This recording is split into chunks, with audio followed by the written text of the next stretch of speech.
স্বাস্থ্য ও পরিবার কল্যাণ দপ্তর পশ্চিমবঙ্গ সরকারের পক্ষ থেকে বান্দোয়ান ব্লক প্রাথমিক স্বাস্থ্য কেন্দ্রের ব্যবস্থাপনায় বান্দোয়ান থানার অন্তর্গত কুচিয়া উচ্চ মাধ্যমিক বিদ্যালয়ে ফাইলেরিয়া মুক্ত সমাজ গড়তে এক অভিনব উদ্যোগ নিতে দেখা গেল।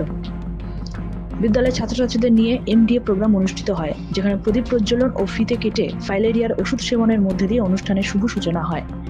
এদিন প্রথমে বান্দোয়ান ব্লক প্রাথমিক স্বাস্থ্য কেন্দ্রের বিএমওএইচ কাজিরাম মুর্মু ওষুধ সেবন করেন। পাশাপাশি ফাইলেরিয়া বা গোধ কিভাবে রক্ষা পাওয়া যায় এবং ফাইলেরিয়া মুক্ত সমাজ গড়তে ছাত্রছাত্রীদের কি করণীয় সে বিষয়ে বক্তব্য রাখেন।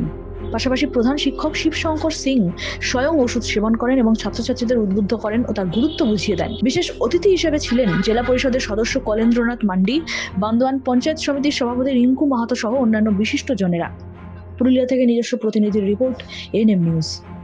আরও খবরের আপডেট পেতে সাবস্ক্রাইব করুন আমাদের ইউটিউব চ্যানেলটি আর বেল আইকনে ক্লিক করুন নোটিফিকেশনস পেতে।